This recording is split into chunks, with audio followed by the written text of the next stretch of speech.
Hello students, कैसे हो। आज हम बात करेंगे अपने अध्याय पंचम वाक के लिए है। देखो, पुराने समय में मनोरंजन के लिए लोग आपस में प्रश्न पूछते थे और उन्हें क्या कहते थे, पहेलियां। ठीक है, उस समय मनोरंजन का साधन पहेलियां ही थी। ओके, तो पहेलियों को संस्कृत में क्या कहते हैं, वाक्यली। तो वाक्यली का हिंदी अर्थ क्या होता है, पहेली। वाक्यली का हिंदी अर्थ होता है पहेली। ओके, अब बात करें हम पाठ परिचय की। तो पाठ परिचय में हमें वाक्यली के कुछ पर्याय शब्द दिए गए हैं, पर्यायवाची, पर्यायवाची शब्द। अब वो शब्द कौन कौन से हैं, देखो इसमें हमें एक तो ये दिया गया है, पहला पर्यायवाची दिया गया है प्रहेलिका। वाक्यली को प्रहेलिका भी कहते हैं।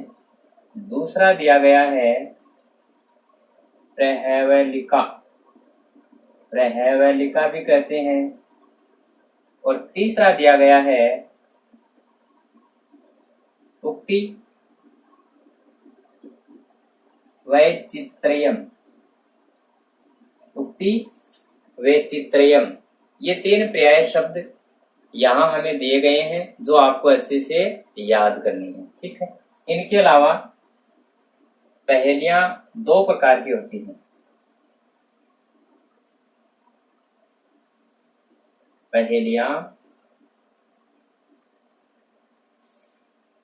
दो प्रकार की होती हैं। कितने प्रकार की होती हैं, दो प्रकार की। और वो दो प्रकार कौन कौन से हैं, एक तो है शवपद उत्तर, अर्थात साथ में लिखें तो शवपदोत्तर। और दूसरी है अशवपदोत्तर।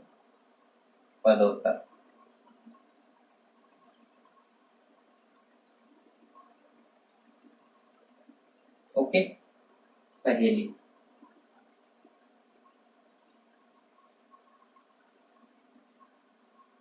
देखो, शव पद उत्तर, तीन पद है इसमें, अर्थात इस पहेली का उत्तर इसी के पद में होता है।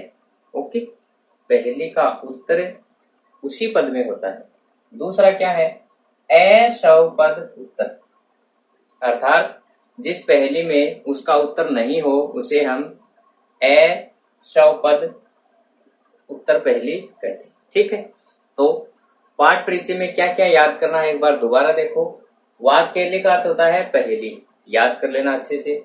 दूसरा, यहाँ पे वाक्यली है कि तीन पर्याय शब्द हैं, प्रहेलिका, प्रहेवलिका, उक्ति वैचित्र्य। ठीक है, इनके अलावा पहेलियां दो प्रकार की होती हैं, शवपदोत्तर पहेली और अशवपदोत्तर पहेली। ओके, अब हम पढ़ते हैं श्लोक।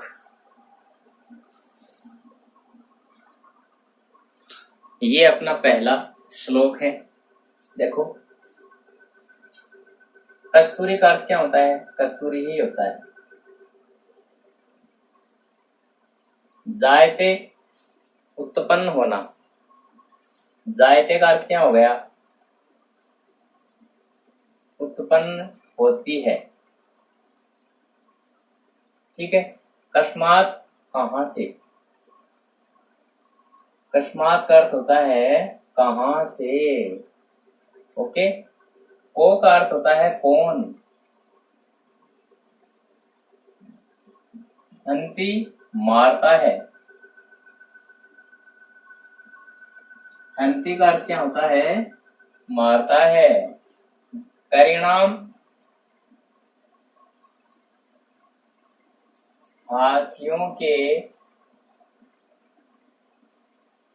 कुल को। ओके, परिणाम कूलम हाथियों के कुल को या वंश को, ठीक है, बात एक ही है।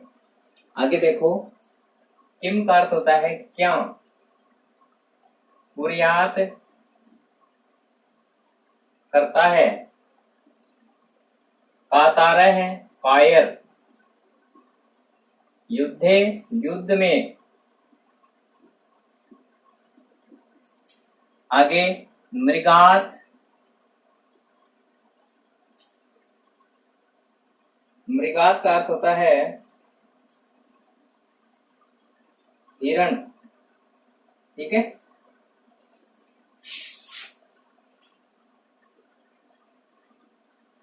मृग से या हिरण से बात एक ही है, ठीक है ना।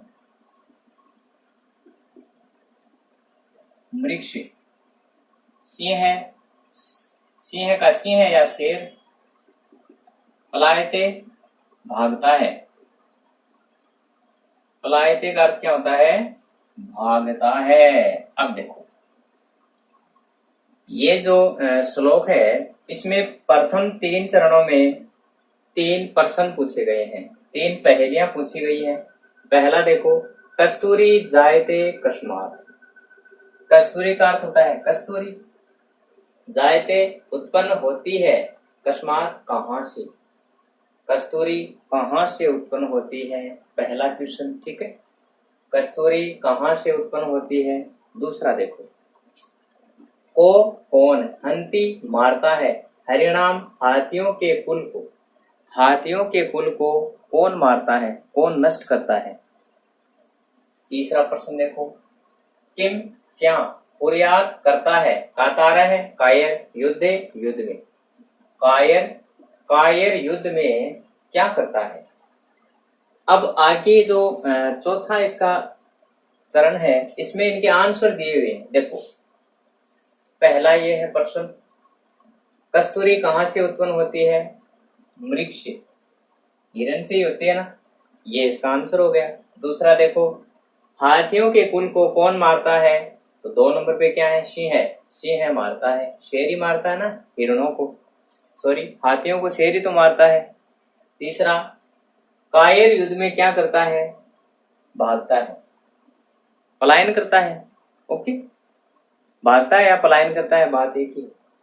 पहला श्लोक हिंदी अर्थ दोबारा देखो, इस श्लोक में 3 प्रश्न पूछे गए हैं। पहला प्रश्न है, कस्तूरी कहां से उत्पन्न होती है, मृग से, हाथियों के कुल को कौन मारता है, सिंह, कायर युद्ध में क्या करता है, भागता है, ओके। और ये किस प्रकार की पहेली है, श्रवपद उत्तर पहेली है, इसी के अंदर इसके आंसर है, तो ये किस प्रकार की हो गई, श्रवपद उत्तर, ओके। दूसरा श्लोक देखते हैं, देखो दूसरा श्लोक देखो, भोजनांते, संधि कर लो, भोजन धन अंते, अर्थात भोजन के अंत में, भोजन के अंत में, चय, चय का अर्थ होता है और, किम क्या, पेयम पीना चाहिए,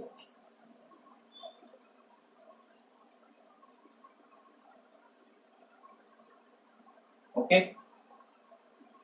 जयंत, जयंत का अर्थ जयंती ही है, किसी व्यक्ति का नाम है जयंत। कस्य किसका, वही का अर्थ होता है श्रेष्ठ।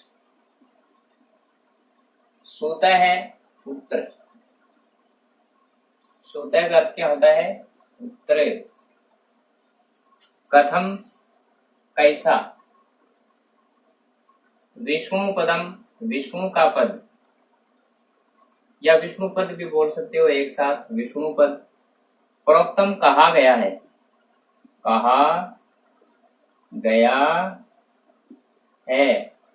तर्कम, तर्कम का अर्थ होता है छाछ, छाछ होती है ना सुबह सुबह हम जो पीते हैं, दही से जो बनती है छाछ, शक्रस्य, शक्कर का अर्थ होता है इंद्र, तो षष्ठी विभक्ति है इसमें, इंद्र का। दुर्लभम, कठिन, दुर्लभम का अर्थ क्या हो गया, कठिन। अब देखो ये भी एक पहेली है, और किस प्रकार की पहेली है, सवपद उत्तर, अपने पद में इसका उत्तर है। देखो, भोजनांते च किम पेयम, अर्थात भोजन के अंत में क्या पीना चाहिए, भोजन के अंत में क्या पीना चाहिए, तो क्या पीना चाहिए, छाछ पिया करो। दूसरा देखो, जयंत है कस्य वै श्रुत है, जयंत, जयंत कस्य किसका, वै श्रेष्ठ, श्रुत है पुत्र, जयंत किसका श्रेष्ठ पुत्र है, जयंत किसका श्रेष्ठ पुत्र है, इंद्र का, इंद्र के पुत्र का क्या नाम है, जयंत। ओके। कथम, कैसा, विष्णु पदम, विष्णु का पद, विष्णु का स्थान, प्रोक्तम कहा गया है, विष्णु पद कैसा कहा गया है, कठिन, अर्थात भगवान विष्णु हम किस प्रकार, भगवान विष्णु को हम कैसे प्राप्त कर सकते हैं, कठिनाई से प्राप्त होते हैं, तो विष्णु पद कैसा है, कठिन। पूरे का अर्थ देखो, भोजन के अंत में क्या पीना चाहिए, छाछ, जयंत किसका श्रेष्ठ पुत्र है, इंद्र का, विष्णु पद कैसा कहा गया है, कठिन। ओके, आगे वाला देखते हैं। देखो तीसरा श्लोक, इस श्लोक के अंदर देखो, पहले इसको समझो आराम से, उसके बाद में देखो, रवि है, ये रवि शब्द है, षष्ठी एक वचन रवि का, रवि का सार, रवि का सारम, सार क्या है, किम का अर्थ क्या हो गया, क्या, ठीक है, रवि का अर्थ हो गया रवि का। ओके। कवि का अर्थ हो गया कवि का, ठीक है। किम का अर्थ है क्या, किम का अर्थ क्या हो गया, क्या। समरस्य, समरस्य का अर्थ हो गया युद्ध का। सारम, सार, ये जो सार है ये इन सब के साथ में जुड़ेगा भाई, ये सब के लिए एक ही शब्द आया है। देखो, रवि का सार क्या है, समझ में आया क्या प्रश्न पहला, रवि का सार क्या है, रवि अर्थात सूर्य, ठीक है ना, सूर्य को रवि कहते हैं, रवि का सार क्या है, पहला प्रश्न हो गया। मैं एक बार यहां लिख लेता हूं, ऐसे समझ में आएगा आपको, एक मिनट।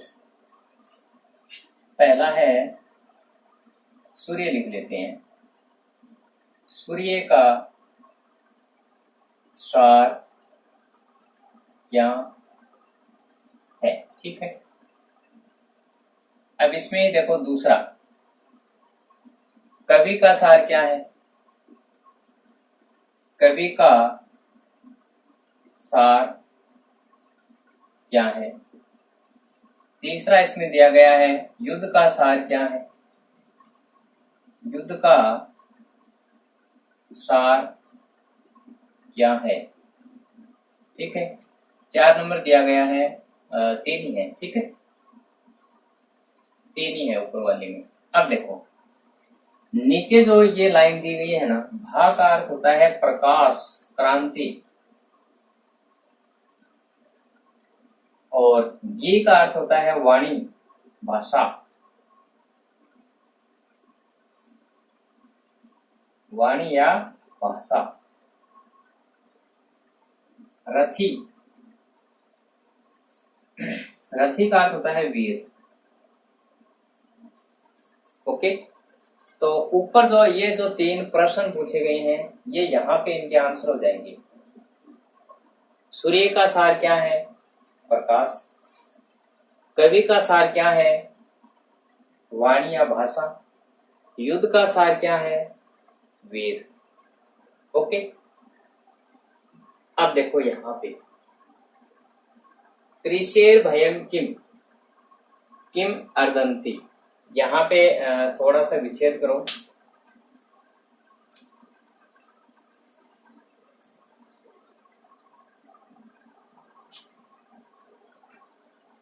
किम धन अदंती। अब देखो यहाँ पे रुत्व विसर्ग संधि है, कृषि है, भयम। ओके, विसर्ग के स्थान पे क्या आ गया, रे। कृषि अर्थात कृषि या खेती, खेती ले लो, खेती को। भयम का भय होता है, भय डर। किम का अर्थ होता है क्या, एक ये किम भी ना यहाँ पे, इसका अर्थ भी क्या होता है, क्या। और ये एक किम यहाँ पे अलग है, दो किम दिए हुए हैं, किम किम। और अदंती का अर्थ होता है खाता है। और भृंगा भौरा, भौरा भौरा होता है ना वो ब्लैक ब्लैक सा। तो यहाँ बीच वाली लाइन में देखो, खेती को भय क्या है, या खेती को भय क्या है। आगे भौरा क्या खाता है, खेती को भय क्या है और भौरा क्या खाता है। ठीक है, ये भी यहाँ पे लिख देता हूं मैं प्रश्न। इसमें ही दूसरी में 4 नंबर का हो गया, खेती को, एक मिनट, भय क्या है। ओके, 5 का हो गया, भौरा क्या खाता है। ठीक है, भौरा क्या खाता है।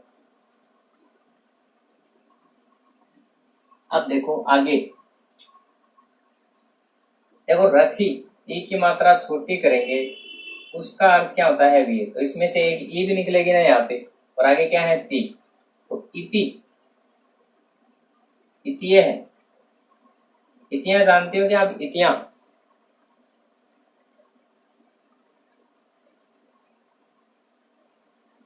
अभी वर्तमान में क्या आ रही है, टिड्डियां आ रही हैं, टिड्डी, वो भी क्या है, एक इति है।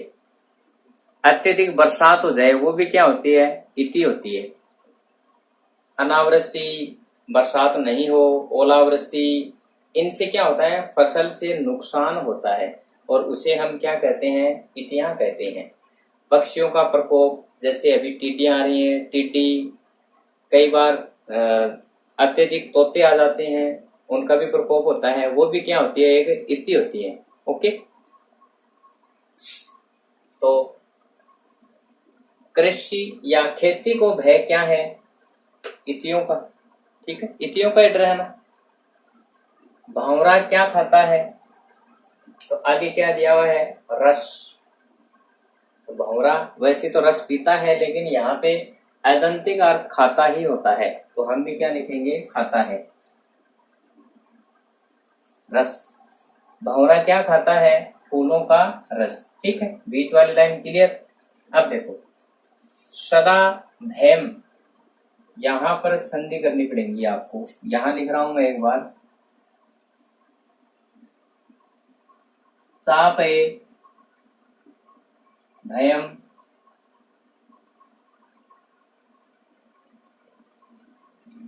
ये चय का अर्थ क्या होता है, और चय धन अपि धन अभयम,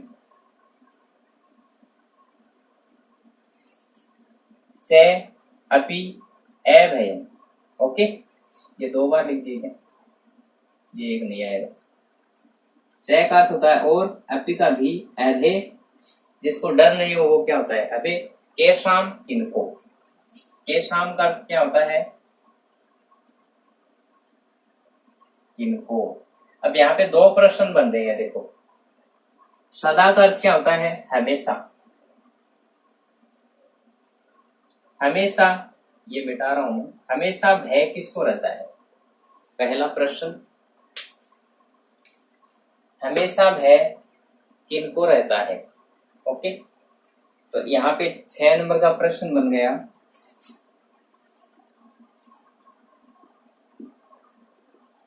हमेशा भय किनको रहता है?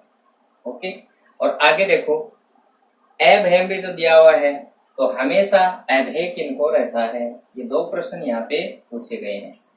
हमेशा 7 नंबर, हमेशा अभय किनको रहता है? हमेशा डर किनको रहता है और हमेशा किनको डर नहीं रहता है? ये 2 प्रश्न यहाँ पे बीच में पूछे गए हैं। ठीक है, तो देखो आगे देखो, रस तक हो गया ना। रसम आश्रिता नाम, आश्रिता नाम का अर्थ होता है दूसरों पर आश्रित रहने वाले। आश्रिता नाम का अर्थ क्या होता है? दूसरों के ऊपर आश्रित रहने वाले, अर्थात पराधीन रहने वाले, गुलाम रहने वाले, उनको क्या रहता है? हमेशा भय रहता है। ठीक है, और हमेशा अभय किनको रहता है? तो यहाँ पे लाइन पूरी हो गई ना। तो अब इस पूरे वाक्य का भी एक अर्थ निकलता है।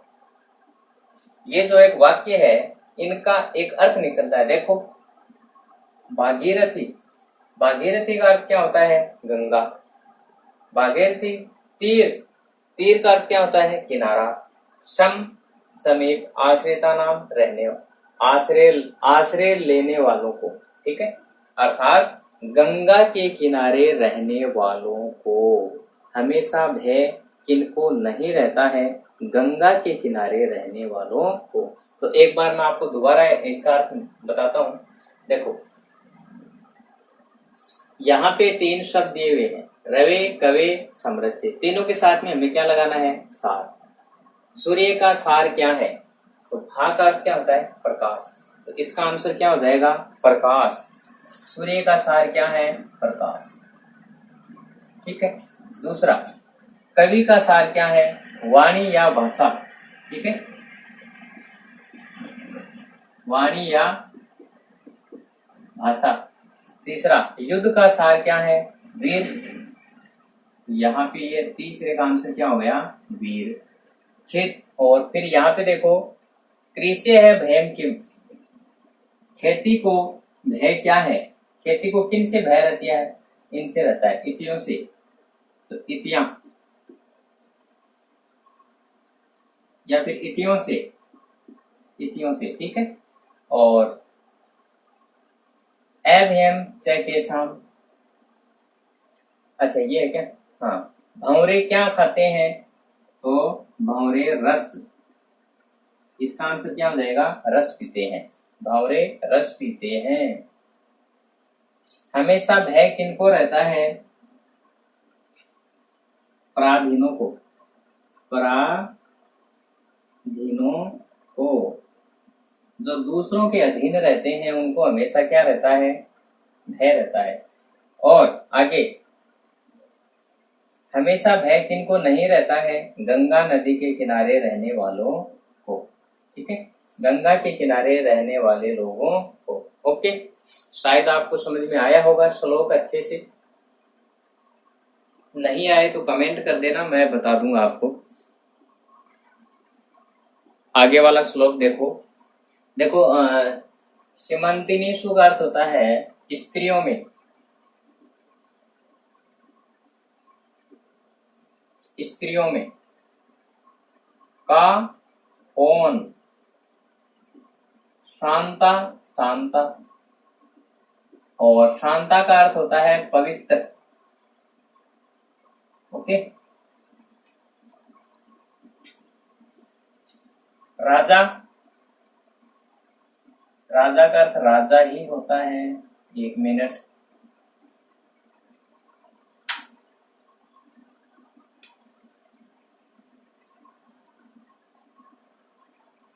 को ए बुद्ध, कौन है? गुणोत्तम है, गुणवानों में उत्तम, गुणवानों में उत्तम, उत्तम या श्रेष्ठ। ठीक है, चलो श्रेष्ठ लिख लेते हैं, बात एक ही है। गुणवानों में श्रेष्ठ।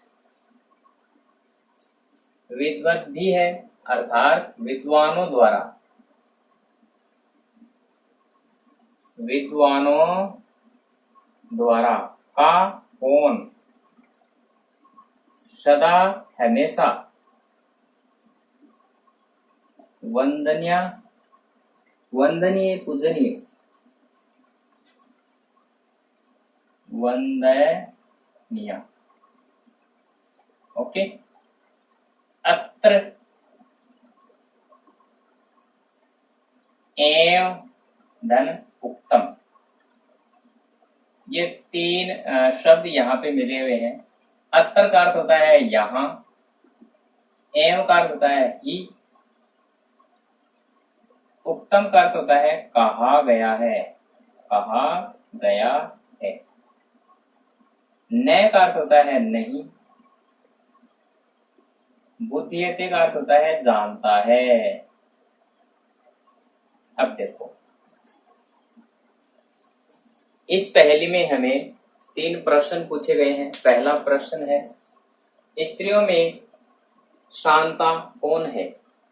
दूसरा प्रश्न, गुणवानों में श्रेष्ठ राजा कौन है?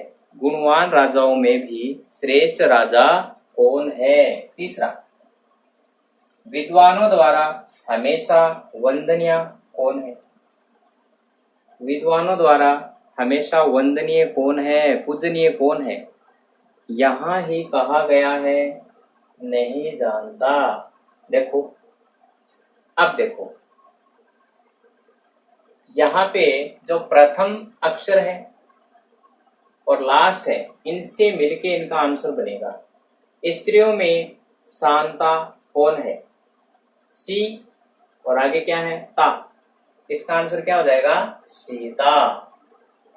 ओके, तो स्त्रियों में शांता कौन है? सीता। राजाओं में, गुणवान राजाओं में श्रेष्ठ कौन है? तो रा, और लास्ट में क्या है? मैं, राम। कौन है? राम। ये इसका आंसर हो जाएगा। आगे देखो, विद्वानों द्वारा हमेशा वंदनीय कौन है? तो वी और दया, अर्थात विद्या, विद्या पढ़ाई विद्वानों के द्वारा हमेशा क्या है? पूजनीय है। ठीक है, बाकी श्लोक हम देखेंगे नेक्स्ट वीडियो में। Okay, thank you.